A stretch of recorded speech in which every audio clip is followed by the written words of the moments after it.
Nah, ini IHSG berada di level resisten. Jadi 7111 high today itu juga jadi resisten yang ada waktu itu. Kemarin saya live sama IDX di opening bell, waktu itu angkanya tuh 7114. Saya udah lupa saya dapat 7114 saya dapat dari mana tuh, saya lupa. Tapi intinya itu tuh neckline inverted head and shoulders. Yang saya sendiri ragu itu bisa lewat apa enggak. Today foreign kalau nggak salah itu net foreign sell. Yes, 190-an bio, dan itu nggak termasuk gede, termasuk kecil. Jadi besok ada potensi IHSG akan koreksi sekali lagi. Setelah itu rebound. Dan koreksi IHSG in my view, jadi besok kalau mau bottom fishing tuh bagus itu. 7040 sampai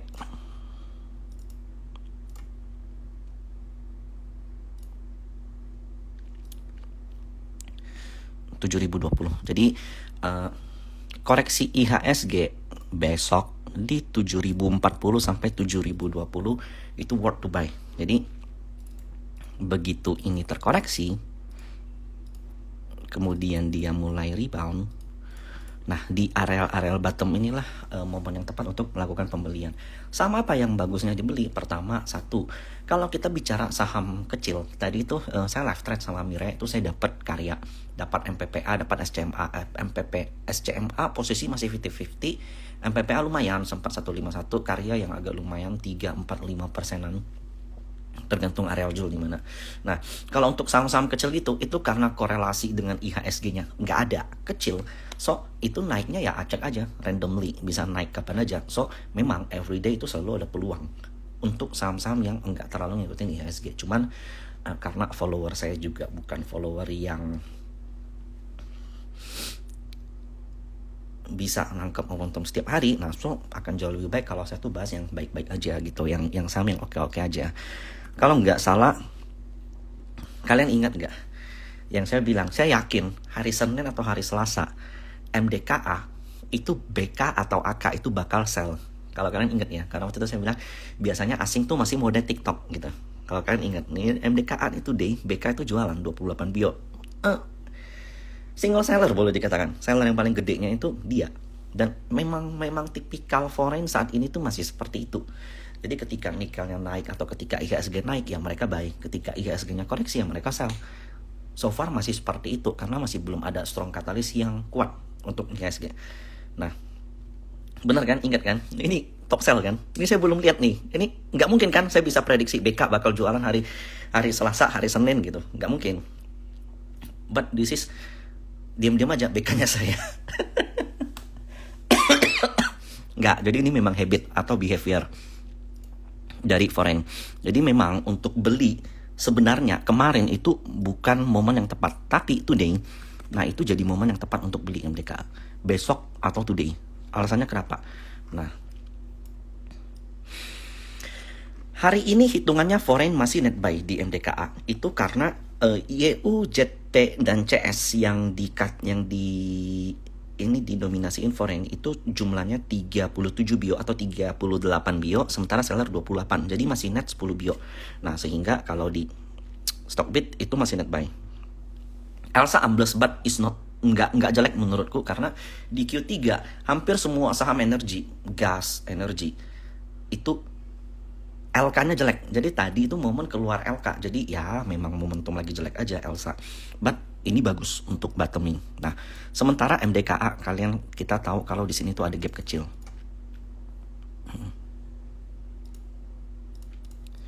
Di 4.000. So, kalau kita lihat dari modal foreign beberapa hari lalu,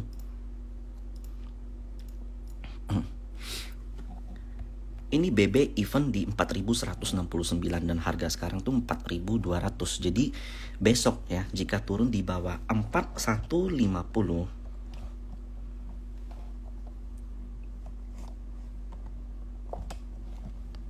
jika turun di bawah 4150 itu jadi golden moment untuk buy MDKA. Dan ini juga ya bukan pergerakan yang buruk, tapi saya nggak begitu yakin bisa nyentuh gap ya, karena kalau nyentuh gap 42 ke 4000 itu 200 poin. 200 poin itu artinya dari 4000 itu berarti minus 5%. Bisa nggak? Bukan nggak mungkin, tapi potensinya kecil. Oke. Nah, lalu ada yang saya suka itu BDMN. Jadi BDMN tuh berkaitan dengan grup panen. Rata-rata grup panen itu kan mulai rebound. Saya sendiri ngelihat BDMN ceritanya seperti ini.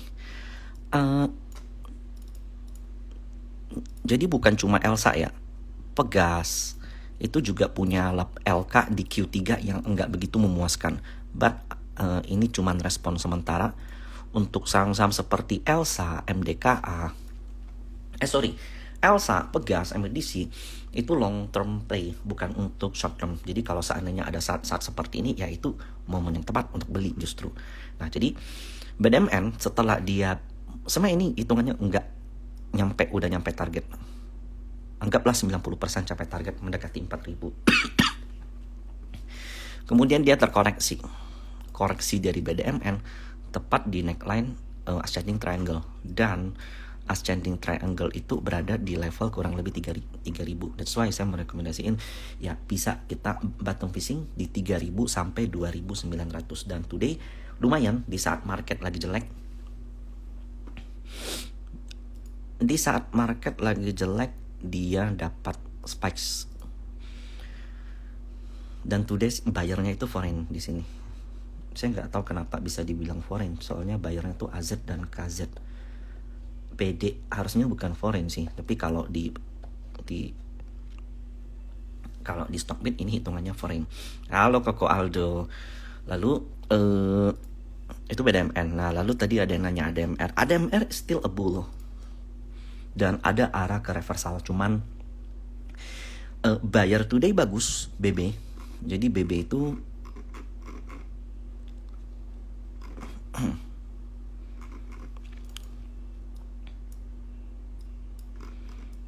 nah, jadi ADMR ini kan sideways yang cukup panjang, satu.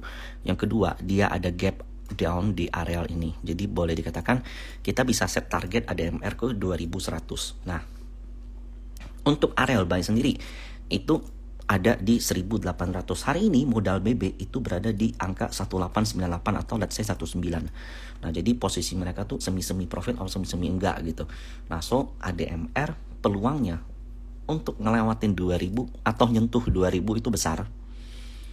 Kalau seandainya dia bisa lewat 2000 berarti ke 2100, dan itu punya target upside yang cukup jauh. Nah, saya nggak peduli target upside, yang penting areal beli kita tuh nggak jauh-jauh dari 1009, 1008. Itu yang much more important dibanding dengan target price. Jauh lebih penting kalian belinya di mana daripada targetnya. Itu untuk ADMR. Lalu Harum. Oh ya, Elsa dulu deh. Jadi Elsa kan hari ini laporan keuangannya keluar dan jelek hasilnya. Hari ini dibanting ARB, volumenya gede, tapi kalian lihat ini foreign masih rutin kumpulin. Today juga broker yang dominasi jual itu adalah GR, YP, KK, tapi ada broker lain yang nampung. Nah, menariknya broker yang nampung itu CC, EP, dan YB, MG, BK lah. Jadi termasuk broker yang lumayan baik ya. Jadi menurut saya ini support bisa aja jebol 360, kan closing 358, tapi maksimal menurut saya koreksinya itu di 340 sampai 330. Jadi kalau mau bottom fishing 340 sampai 330 itu menarik. Nah, di sini ada potensi kalau dia create reversal dan balik lagi ke 400. Oke. Jadi ini sentimen sementara karena laporan keuangan. Jadi kalau laporan keuangan keluar, baik jelek ataupun bagus, market tuh bisa ngerespon dua hal yang berbeda. Jadi nggak bisa jadi patokan. Bisa aja laporan keuangan bagus malahan di sell on strength, bisa aja laporan keuangan jelek malahan naik. Who knows gitu. Berapa tadi? Ya 340 sampai 330 lah, atau mau start 350 besok juga boleh. Arko today foreign buy, ya ada AK masuk, AKBK, tapi nggak terlalu gede, ini sahamnya agak kecil. Oh ya, sebentar lagi saya bakal live sama Mitratel.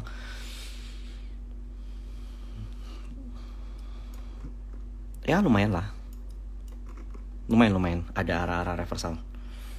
Arah reversalnya tuh ke 680 untuk Arko. Ada yang bagus tuh Cepin. Ini termasuk saham yang defensif lah ya, blue chip. Today ada pembelian yang menurut saya agak enggak wajar gitu. Itu ada broker yang namanya LG Trimegah, itu beli 19 bio, agak aneh gitu. Jadi Cepin yang koreksi today di bawah 5.800 pun closingnya hammer, closingnya diangkat, dan ini tuh kayak ada pola inverted head and shoulders yang udah sekitar 4-5 kali itu dites.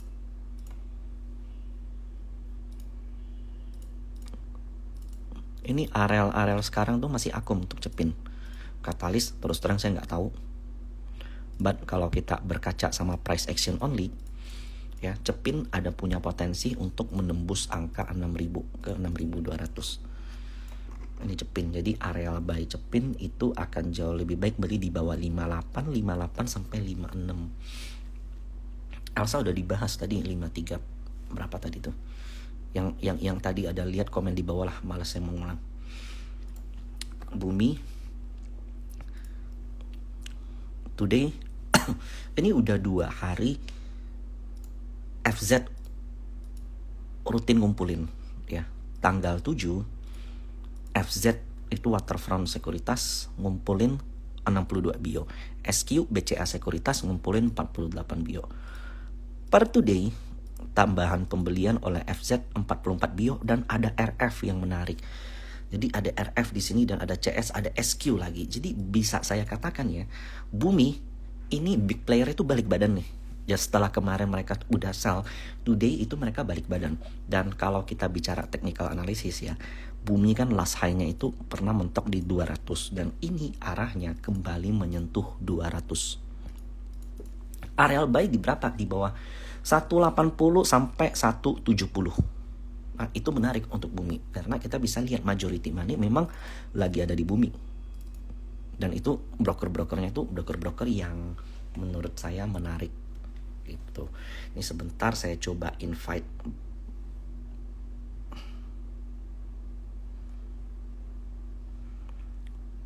Mitratel.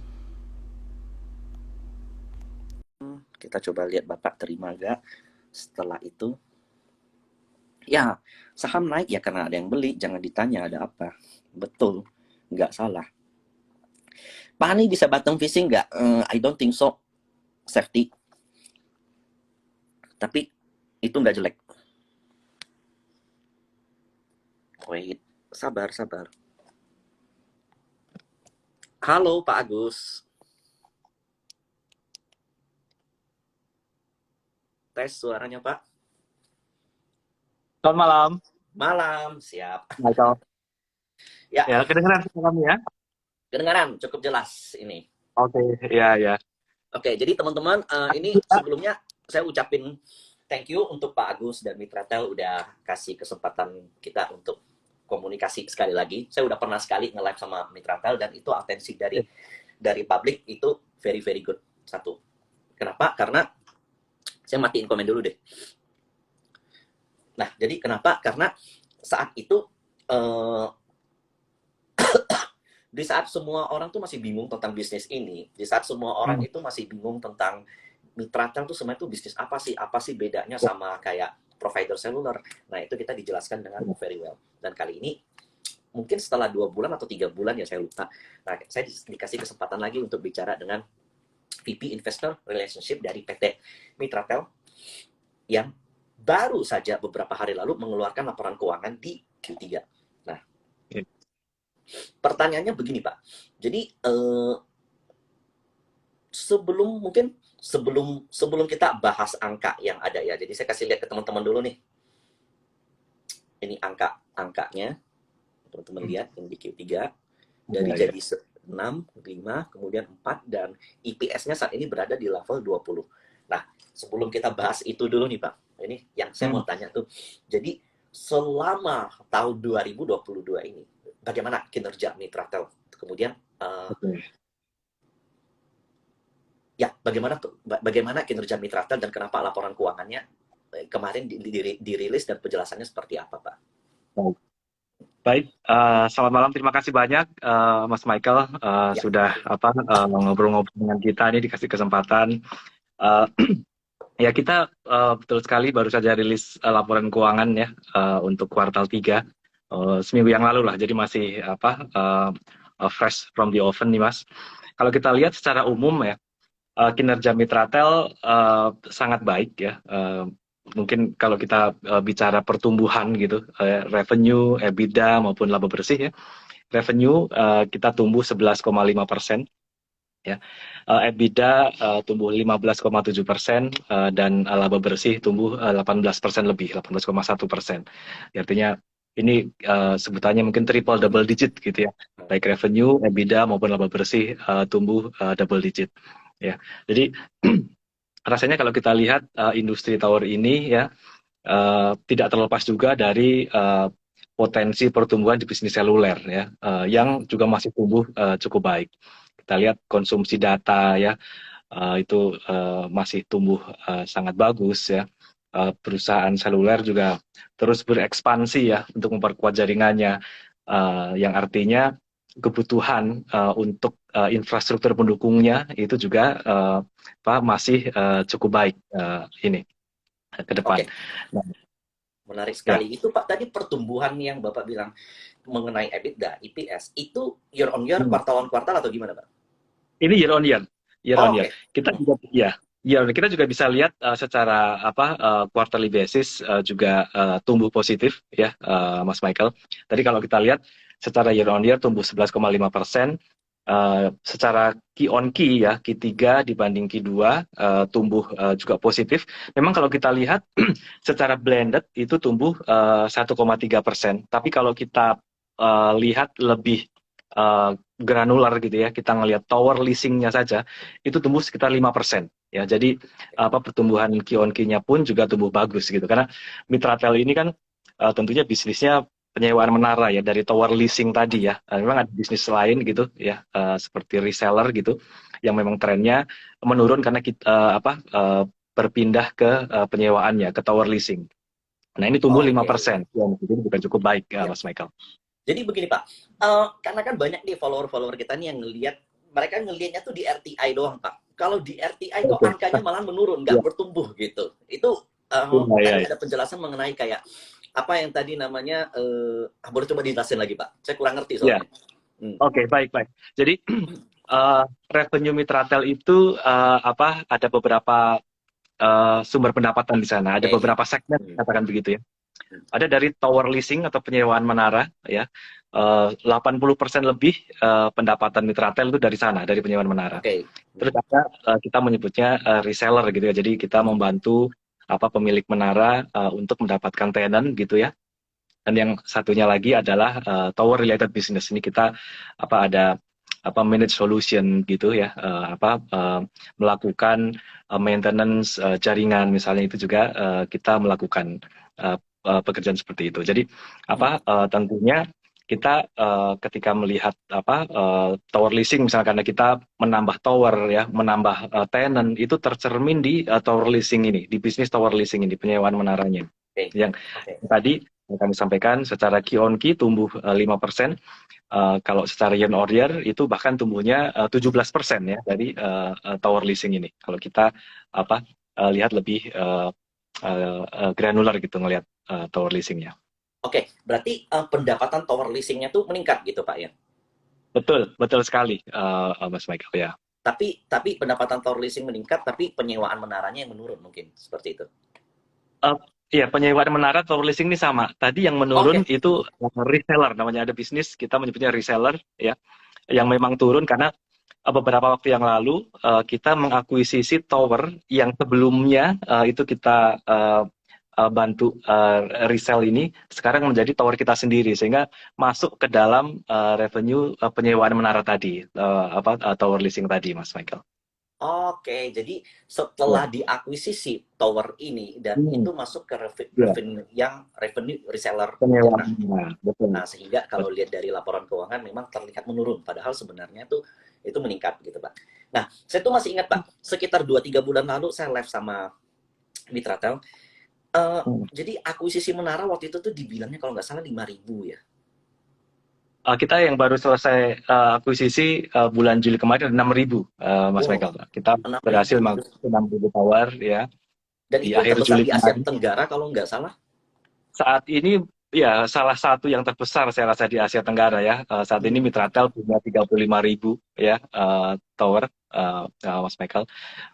Yang tentunya ini menjadi fondasi kami ya, secara Hmm. fundamental menjadi fondasi bisnis kita untuk tumbuh secara berkelanjutan ke depan nih. Mhm. Ya. Menariknya tuh seperti ini, saya masih ingat jelas tuh Pak. Jadi Hmm. ketika bisnis tower ini semakin besar tower, itu bukan berarti capex semakin besar. Justru biaya pemeliharaan tuh kurang lebih itu-itu aja gitu. Oke, betul, betul sekali. Makanya kalau kita lihat tadi revenue tumbuh 11,5% nih. Ya bahkan Ya. kalau kita lihat penyewaannya sendiri tumbuh 17%. Tapi biaya operation and maintenance itu hanya tumbuh 5,6%. Ya, Hmm. tumbuh jauh lebih rendah dibandingkan pertumbuhan revenue. Hmm. Uh, Jumlah menaranya pun kalau kita lihat year on year tambah hampir 7.000, tambah 6.800. Oke. Tapi tadi operation and maintenance cost-nya itu hanya tumbuh sedikit karena kita ketika menambah menara ya tidak serta merta katakanlah resources atau orang yang melakukan pekerjaan operation maintenance juga bertambah sebanyak tambahan menara, Hmm. sehingga secara operation and maintenance cost per site ya per tower atau operation and maintenance cost per revenue justru lebih efisien, menjadi lebih baik dari Kalau pertumbuhannya. lihat kalau dilihat dari biaya sama jumlah revenue yang dihasilkan berbanding dua Pak ya, kurang lebih ya 2 kali lipat ya. Tadi ya, itu revenue tumbuh 11,5%, operation and maintenance cost hanya tumbuh 5,6%. Hmm. Ya. Oke. Untuk Lalu 9 bulan ini. Hmm. oke. Terus kalau boleh tahu nih Pak, biaya atau modal untuk mengakuisisi menara ini itu didapat dari mana, Pak? Karena biasanya kalau seandainya Ya. yang investor-investor tahu ketika ada melakukan Hmm. corporate action biasanya right issue, kemudian peminjaman modal dari luar atau gitu. Kalau kita tahu Ya. dari mana nih, Pak? Dan karena Ya. itu bisa Nah, jadi beban untuk kita juga kan. iya. Nah, kalau Mas Michael ingat bulan November tahun lalu Mitratel kan melangsungkan IPO. IPO ya, yang kita mendapatkan dana 18 triliun lebih waktu itu, yang sebagian besar dana hasil dari IPO ini diantaranya kita gunakan untuk mengakuisisi yang 6.000 tower barusan nih. Oke. Jadi nilainya sekitar 10 triliun ya, 10,5 triliun. Itu sebagian besar dari hasil dana IPO, Mas Michael. Oke, berarti didapat dari hasil dana IPO. Dan saya tuh ingatnya tuh seperti ini lagi, Pak. Waktu itu sekitar 2-3 bulan lalu live saya dengan Mitratel, katanya laporan keuangan terhadap akuisisi menara ini bakal ke reflect di Mitratel itu di around Q2 2023 atau Q1 akhir 2023, saya lupa Pak. Nah, itu gimana Pak menurut Bapak? Ya. Oke, mungkin kalau yang 6.000 tower yang terakhir kita akuisisi itu selesai di akhir Juli, persisnya tanggal 29 Juli. Artinya mulai Agustus, September ya, itu sudah kita recognize ya revenue-nya. 2 bulan ini sudah tercermin di laporan keuangan kuartal 3 ini.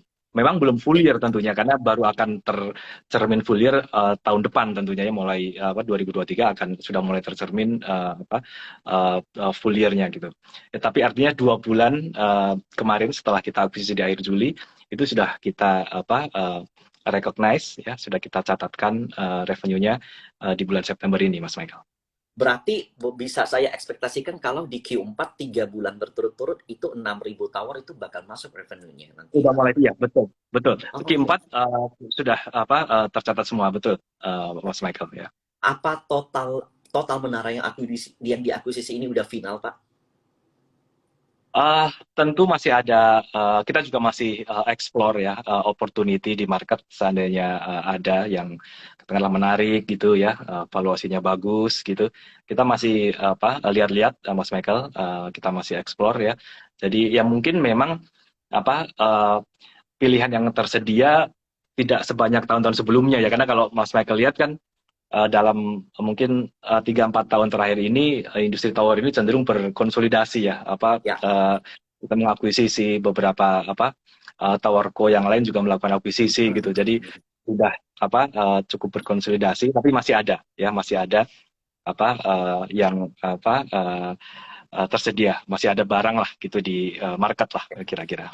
Nah, oke. Lalu begini Pak, uh, mengenai prospek industri tower telekomunikasi di masa mendatang, karena kita tahu kayak sebentar lagi kita bakal masuk ke era 5G, bahkan bukan nggak mungkin nanti ada lagi yang di atas 5G, we don't know gitu, dengan lagi belum lagi dengan teknologi fiber optik segala macam. Nah, kalau Bapak menilai bisnis tower ini seperti apa dibanding dengan sektor-sektor yang lain gitu Pak? Oke, ya baik. Yang pertama tadi saya singgung sedikit mengenai sektor seluler, sektor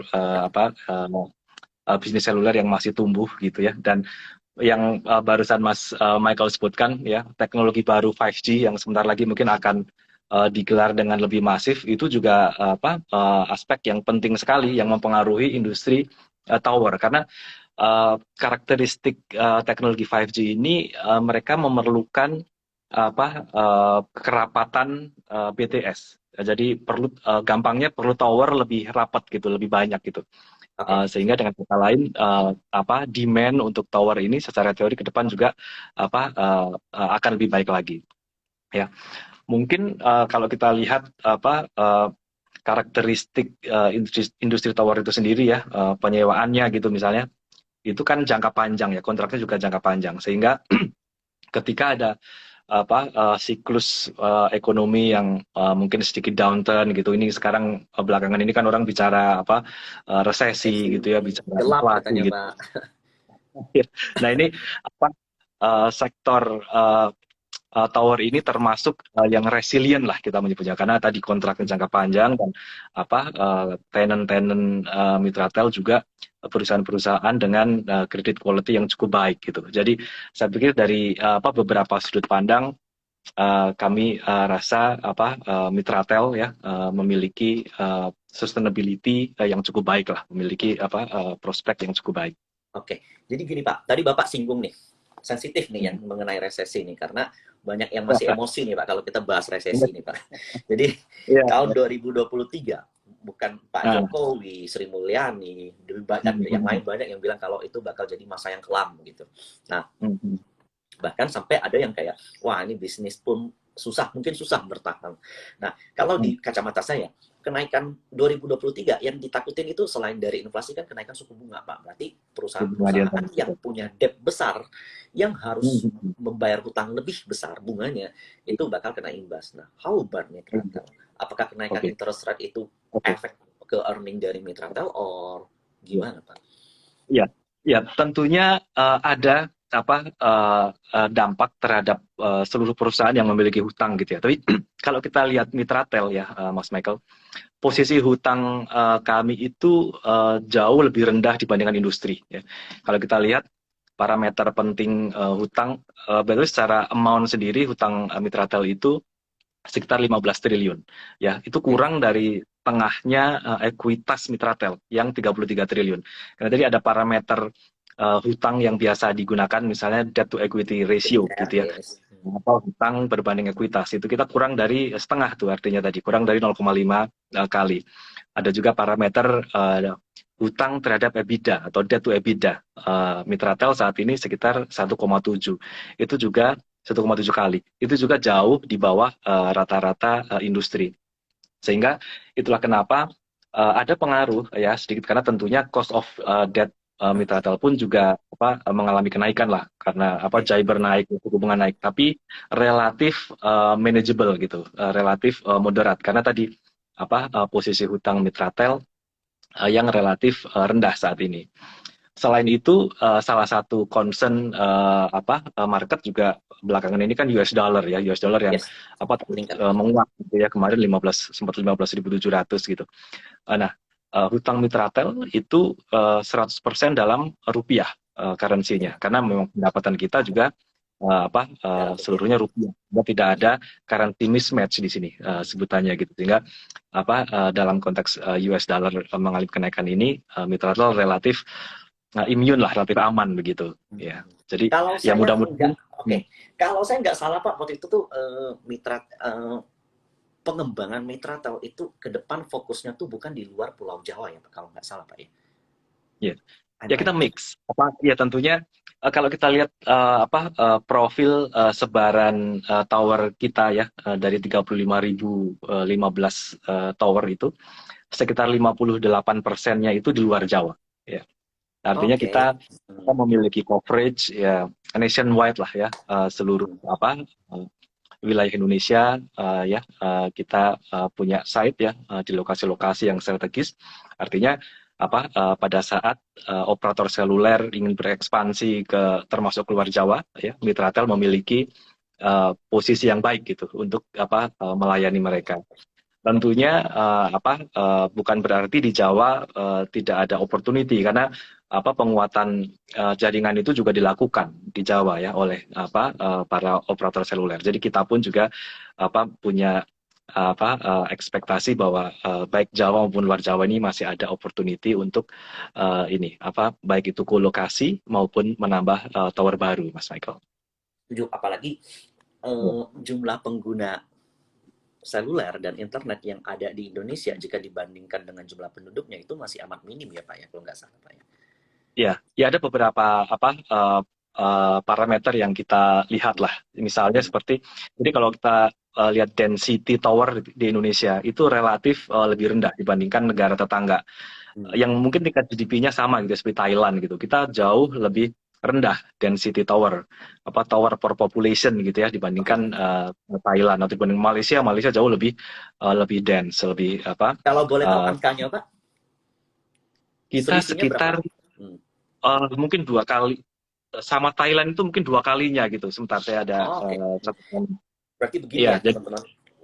Jumlah populasi pengguna per tower dengan GDP yang kurang lebih sama Thailand dan Malaysia itu kita 2 kali lipatnya. Jadi kalau kita bicara ruang growth untuk pengguna dari telekomunikasi ke depan itu ya kurang lebih ada 2 kali lipat dari sekarang gitu. Seperti itu. Dalam catatan kami ya, di Indonesia satu tower itu mengcover 2.700 penduduk.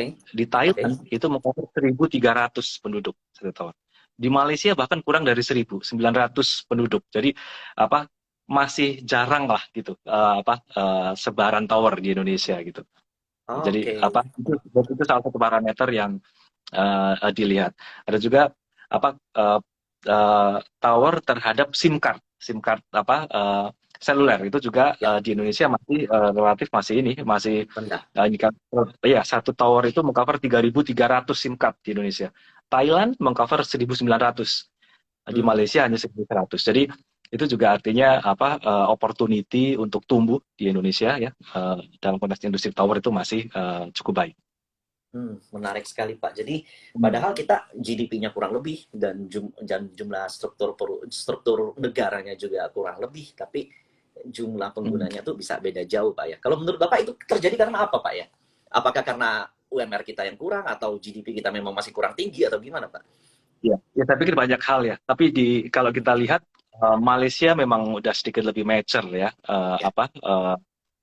industri telekomunikasinya ya. Thailand saya rasa juga mungkin saja lebih dulu begitu in terms of adopsi teknologi mungkin ya gitu. Sementara di Indonesia mungkin lebih geografisnya juga lebih luas begitu. Sehingga mungkin di kota-kota atau di area-area yang kota-kota lebih menengah kecil gitu masih belum sepenuhnya tercover. Jadi masih ada opportunity untuk pengembangan jaringan itu ke kota-kota menengah dan kecil. Ini aku sekedar tambahan masukan untuk penonton karena ini kalau nggak salah Pak ya, Zoom tower yang dilakukan, usaha tower yang dilakukan, operasional tower yang dilakukan oleh Mitratel itu terjadi dari tower ke tower, jadi bukan dari tower ke masyarakat, betul Pak ya? Artinya ya, jadi perusahaan seluler menempatkan perangkatnya di tower milik Mitratel gitu. Jadi yang dilakukan adalah menyewakan space di menara milik kami. Yes, jadi ini quite different ya teman-teman ya. Jadi kalau seandainya kalian bilang sinyal kurang, nah itu bukan masalah Mitratel, itu masalah operator selulernya gitu. Betul. Nah, jadi itu 2 hal yang berbeda. Nah, lalu ada yang sedikit saya mau garis bawah ini Pak. Ini memasuki momen, let's say Bapak, apakah Bapak cukup yakin bahwa kita akan mengadopsi 5G lebih besar lagi?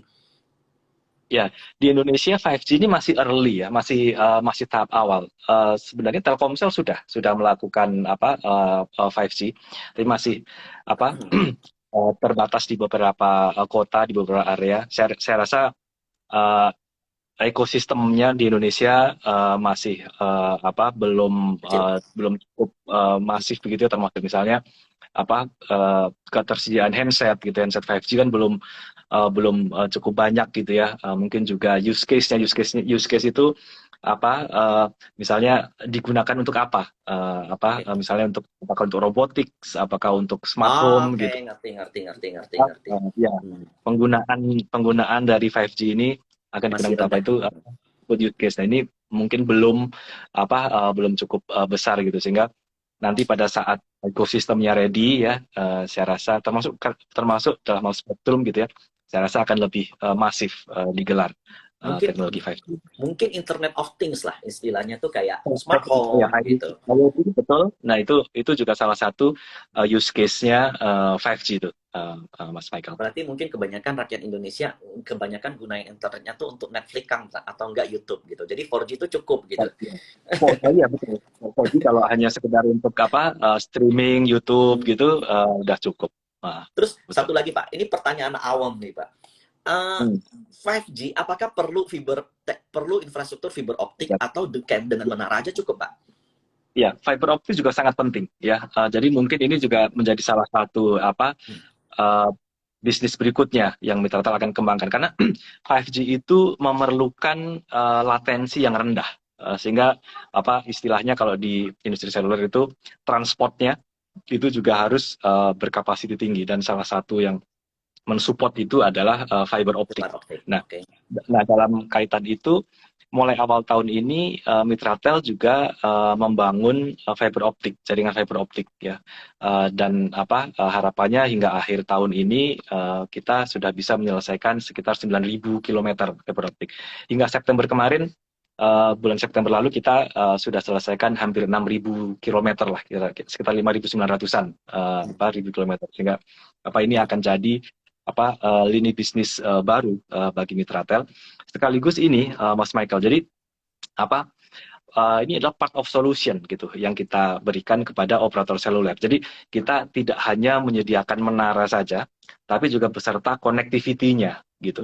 Bahkan kita lebih detail lagi nanti juga menyediakan connectivity dari satelit gitu. Karena kalau di area yang remote atau di rural area mungkin belum bisa tercover oleh fiber optik kan, atau terlalu mahal untuk membangun di sana. Nah, itu ada alternatif lain, yaitu menggunakan satelit sebagai connectivity-nya. Jadi ini adalah solusi-solusi ya yang kita kembangkan dan kita berikan layanan tersebut kepada para operator seluler. May I know Pak, jadi kan dari Mitratel itu ada menara dan nanti ada fiber optik. Nah, persentase antara menara dan fiber optiknya itu berapa Pak saat ini?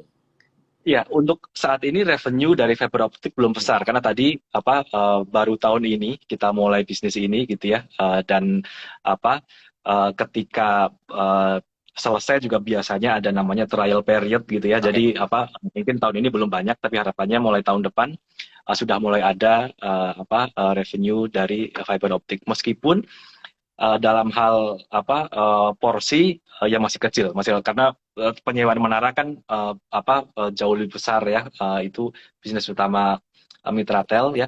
Tapi pertumbuhannya dari fiber optik ini tentunya sangat besar gitu, karena base-nya rendah Pak, jadi kontribusinya kecil tapi pertumbuhannya besar.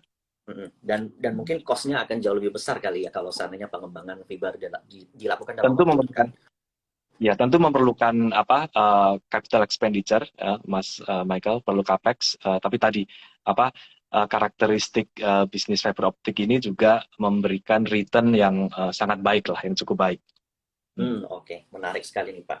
Jadi mungkin sedikit kesimpulan nih Pak dari tahun 2021 sampai 2022 pertambahan jumlah menara itu berarti ada berapa tuh Pak?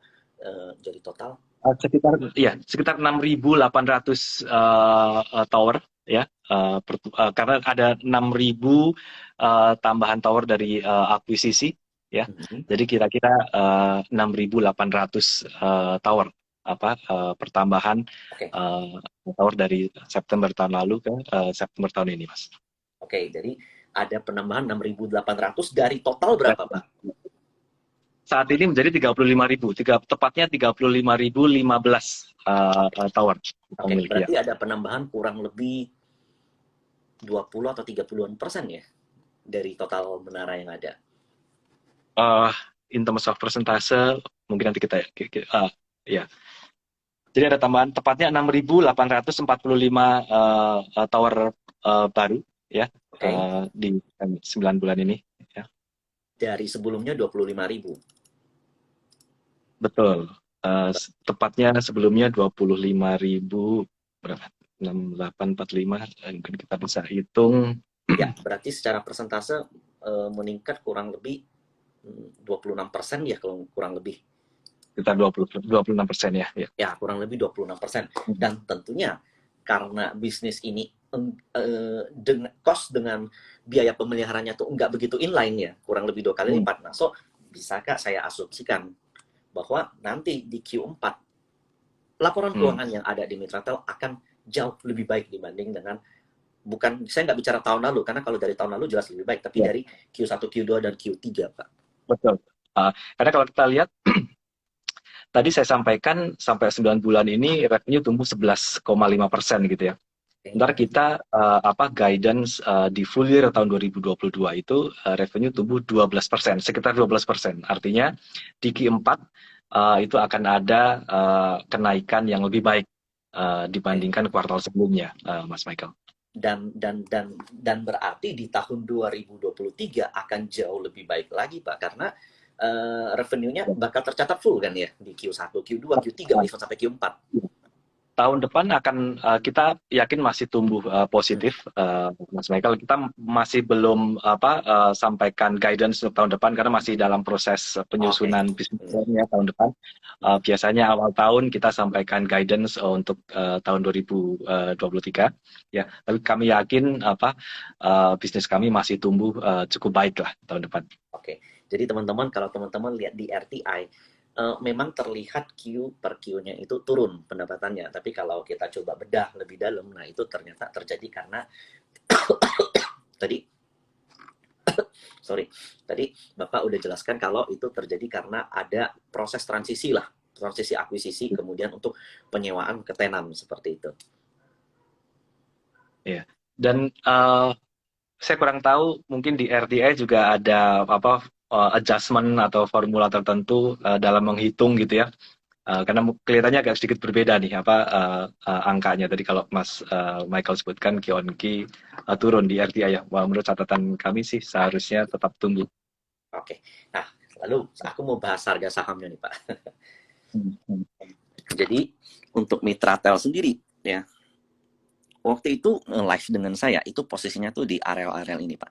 Nah, sempat naik cukup lumayan dan menyentuh resist di angka 800. Nah, ini kalau menurut Bapak bagaimana nih? Tapi kalau di view saya, Pak ya.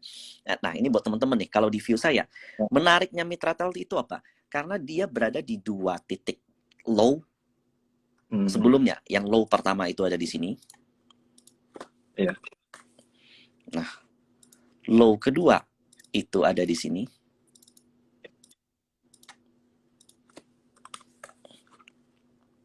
Dan posisi saat ini sedang berada di low yang kedua.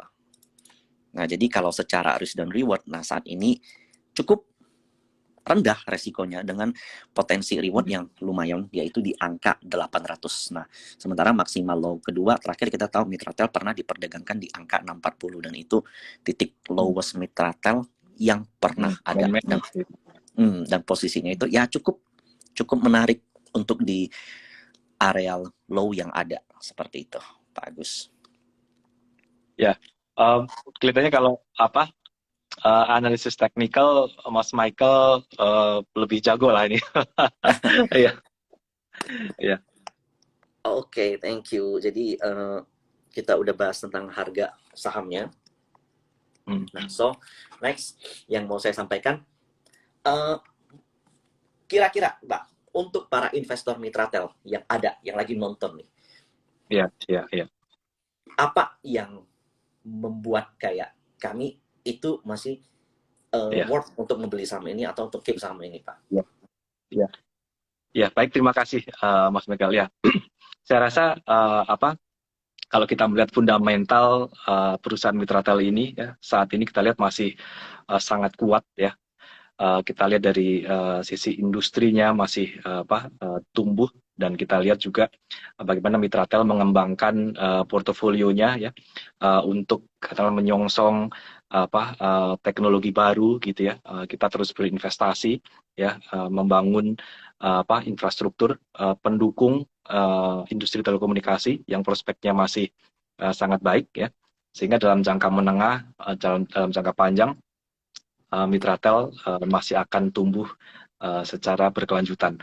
Dan rasanya kalau kita lihat industri tower ini, saya rasa salah satu industri yang paling resilient lah ya, yang paling defensif ya, ketika menghadapi periode-periode downturn ya. Jadi saya rasa Mitratel salah satu pilihan investasi yang sangat baik dalam jangka menengah, jangka panjang ya. Saya setuju sekali Pak. Jadi gini, di dalam dunia investasi itu tuh kita kayak terkadang kayak contoh, saya tuh seorang fund manager. Terkadang saya ngebeli saham tuh bukan karena saham ini bagus gitu, atau bukan karena saham ini jelek, tapi karena memang ada suatu keharusan gitu. Nah, sebagai salah satu contoh, kalau zaman dulu ketika kondisi market jelek, biasa semua lari ke defensive stocks. Defensive stocks-nya itu salah satunya consumer. Jadi kayak kalau dulu tuh kayak perusahaan-perusahaan consumer kalau naik biasanya market tuh lagi jelek gitu. Cuma saat ini perusahaan consumer tuh lagi menghadapin kayak suatu trade di mana harga-harga komoditas itu naik. Jadi cost mereka tuh jadi meninggi juga, dan ruang untuk growth daripada perusahaan consumer, terutama consumer staples, itu udah kecil. Nah, sehingga kalau saat ini consumer dibilang defensif, ya makin turun terus apa yang mau dikatakan defensif, tapi betul sektornya defensif. Nah, so telekomunikasi so far ini masih menjadi salah satu sektor yang defensif, karena kita bisa bicara, coba lihat semua riset yang ada dibuat, kalau bicara mengenai sektor defensif pasti keluar satu telekomunikasi salah satunya. Nah, termasuk infrastrukturnya.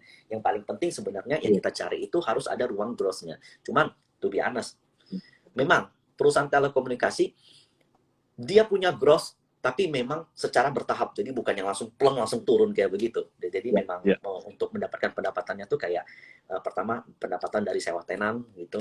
Nah, so setelah akuisisi pendapatan sewa ya pasti jelas secara bertahap, Pak ya. Seperti itu. Nah, satu lagi nih Pak.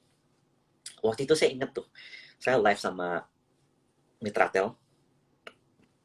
Jadi waktu itu potensi pertumbuhan EV/EBITDA-nya itu ditargetkan di angka berapa itu saya lupa Pak. Cuma waktu itu ingat nggak Pak?